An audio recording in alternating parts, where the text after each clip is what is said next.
Hey guys, Dr. Dex here. We quite often get questions, and sometimes I post a comment like, hey, you got any questions? So we like to reply to those on YouTube so we can just kind of bust them all out at once, and then you guys can come in and take a look at them. So this is question time with Dr. Dex. And our first question comes from Tristan A. Valentine. How much sturdier is the diamond pier blocks than a sonotube? I would say that diamond piers are kind of their own entity. They are super sturdy in different applications. We use them in really hilly type, hillside, loamy soil applications. They have all the specs on the webpage. The pounds per square foot they hold, all that stuff is listed at diamondpier.com. I like them better than pier blocks. But a poured footing, it just depends. It's hard to compare a diamond pier to a poured footing unless you're going to dig a 2-foot round hole, 5 foot deep. Okay? If you're going to compare it to that, then I would choose a diamond pier every time because that's just too much concrete to pour. It also depends on your topography. I know guys in Minnesota and up in Canada that can't use them because they're below the frost heave. So you got to go 5 feet deep or more. So they're using helical piles. Helical piles can be an answer for you, but I don't use those either because it just doesn't, where I live, you don't have to dig that deep. Usually our frost depth is 12 to 16 inches, 18 to 24 in certain areas, but I hope that answers your question. Tim.334 asks, recommendations for a deck product above a storage area. I assume, Tim, you're asking about maybe dry storage. There are several options for you. One that we've used recently that we really like is called Dexer Dry, and that has to be installed while you're installing the deck. It's a waterproof gasket that goes in between the groove boards. You face screw the deck and then plug those with Cortex plugging system, but that seems to work really well. If we don't do that, we do a waterproof bladder system. If you Google waterproof bladder, a ton of that stuff will come up. We use an EPDM pond liner. We cut it into different sizes and we taper it so the water will go down. There's other companies that make products very similar to the I think one's called Rain Escape. There's another product by TimberTech called Dry Space. If you already have the deck framed, you can put Dry Space underneath the deck to create a dry area. Or there's another one called Zip Up, which is just kind of a flat surface. It's an underdeck system as well. If you Google underdeck waterproof systems, a ton of that stuff will show up. Okay, Mr. Delmar06 asks, how much do you charge for an estimate? If it doesn't require any designing, I don't charge for estimates. They're complimentary. But if somebody wants a design, I do charge for that. Okay, Jeff Pawelko asks, what not so common tools do you carry in your pouches? Thanks for the question, Jeff.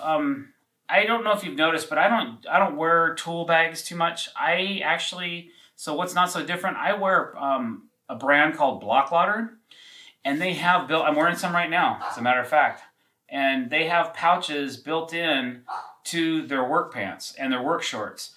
So I can load up quite a bit into these pockets, and they're also, you can tuck them on the inside if you don't want them on the outside of your pants, but I wear them constantly like that. And so I can put a hammer, the most things I use, knife, rasp, Sharpie, which I don't usually, I usually have a magnetic thing right here that I wear my pencil with, and then just some various stuff, but I'm not a big heavy bag guy, and a lot of the reason is when I'm framing, I got to squeeze through 16 inches or less on center, so trying to get the bags through all that with my big bones just doesn't work.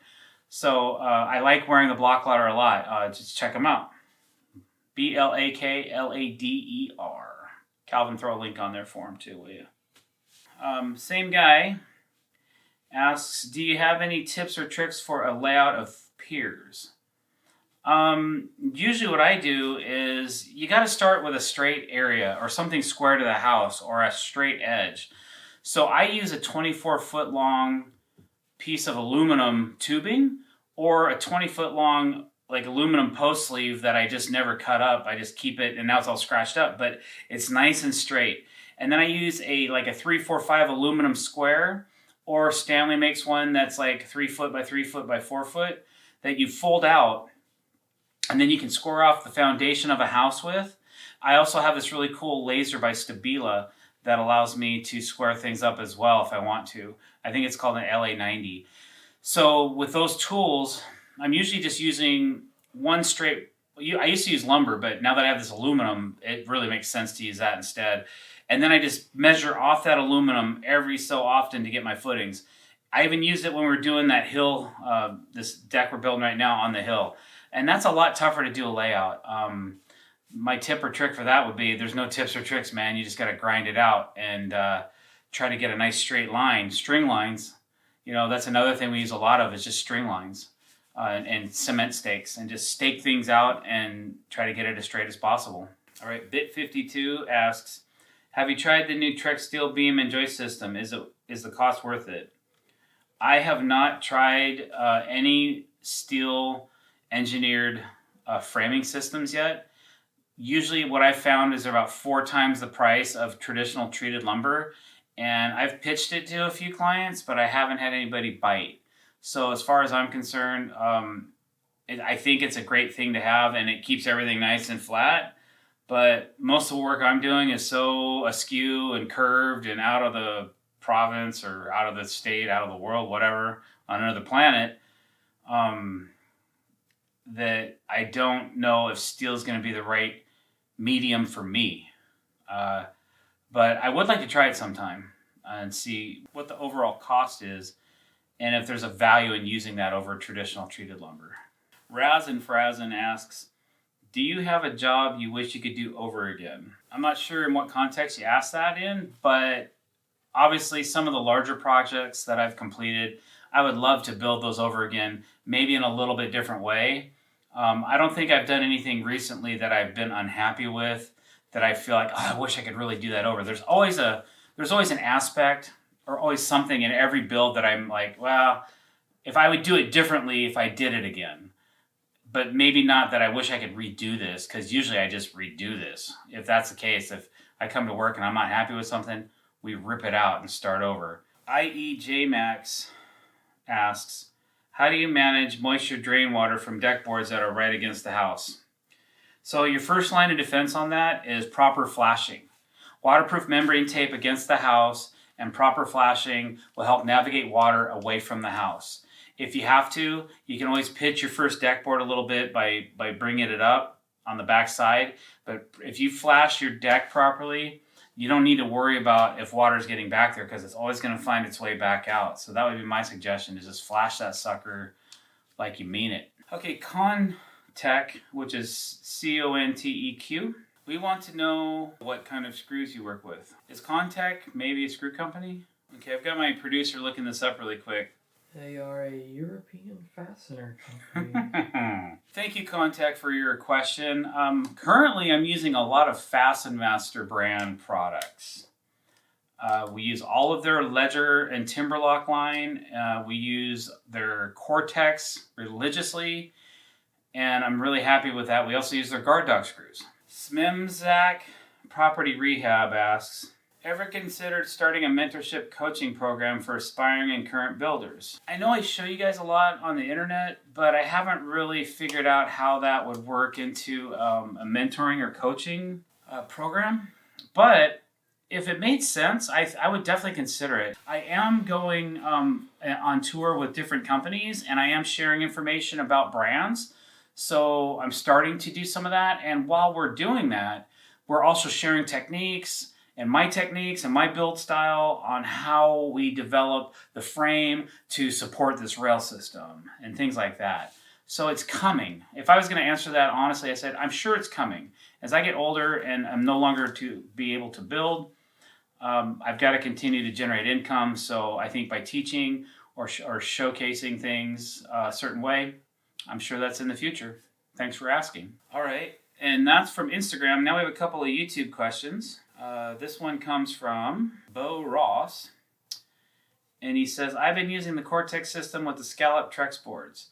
Directions seem to point to pre-drilling, but I'm having horrible luck with the screw stripping out the holes and not setting deep enough. Perhaps skip the pre-drilling? I would say no. I would say you probably have to pre-drill with a bigger bit. And you'll be so happy when you find, you got to start on some scrap and make sure you nail that thing. And we do this a lot. I mean, I just don't grab some screws and walk over and just start banging away on stuff. Sometimes you gotta like finesse it, or you gotta figure out, hey man, what do I really need to do here to make this fit? If you're having issues on your main deck, stop what you're doing, go grab a scrap and mess around with some bigger pre-drills and see what's gonna work for you. Obviously you can't go too big, but a tapered countersink bit may be your answer. Look into two different things. Look into a smart bit. Look into a countersink bit. A tapered countersink bit may be your jam. Good luck with that. This one comes from Frank Hall. How do you customize the building plan for permit purposes? The program generates its own framing detail, but how do you modify it? All right, so Frank is talking about Real-Time Landscape Architect, and that's one of the software programs I use to design decks on.